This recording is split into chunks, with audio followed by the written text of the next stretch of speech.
Of the world.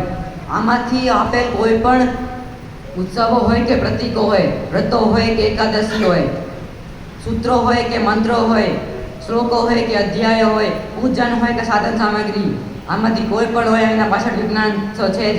જે વિજ્ઞાન આપણા વિકાસનું કારણ બને છે, કારણ કે એમાં સત્ય, તર્ક અને ઊંડાણ છે ને જે વિજ્ઞાન પાસે પણ છે. ભલે ને પછી મકર સંક્રાંતિના તલગોળનો ઉત્સવ હોય કે પછી હોળીમાં હોલિકા દહન હોય કે ભલે પછી ને એ શ્રાવણ મહિનાના ઉપવાસ હોય કે નવરાત્રિના એકટાણા હોય કે પછી શરદ પૂનમના દૂધ પવા હોય કે પછી શ્રાદ્ધના કાગવાસ હોય, એ બધા પાછળ વિજ્ઞાન છે. અને આપણા મન, આપણું શરીર અને પ્રકૃતિ એના સાથે જોડાયેલ છે, જે આપણને વિજ્ઞાન સમજાવે છે. અને બીજી તરફ મંદિરનો ઘુમટનો આકાર લઈ લ્યો કે પછી સાથીઓનો આકાર કે જે આપણને દિશા અને 27 નક્ષત્રો સમજાવે છે, અને એના પાછળ પણ વિજ્ઞાન તો છે જ.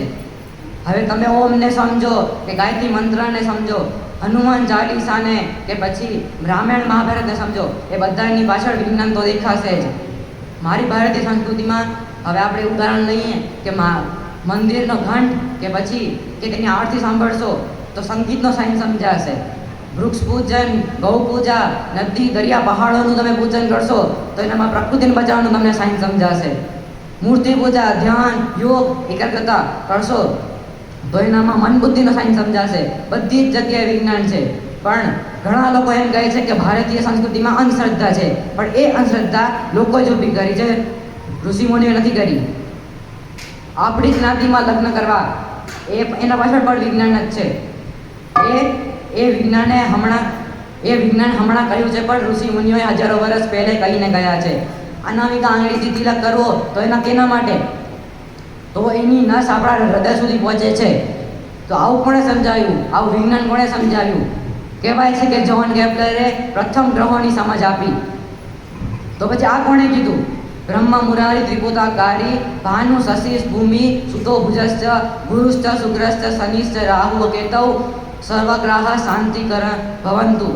આ બધું ગ્રહોની સમજ પ્રથમ ઋષિમુનિઓએ આપી છે. અને એટલે જ આપણી ભારતીય સંસ્કૃતિમાં ખાલી વિચાર અને ધર્મ નથી, એનામાં સત્ય, તર્ક અને ઊંડાણ પણ છે. સત્ય, તર્ક અને ઊંડાણ પણ છે એનામાં. એટલે જ અંતમાં હું એટલું કહીશ કે ભારતીય સંસ્કૃતિ જ વિજ્ઞાન છે, અને વિજ્ઞાન જ ભારતીય સંસ્કૃતિ છે. જય શ્રી કૃષ્ણ, જય યોગેશ્વર.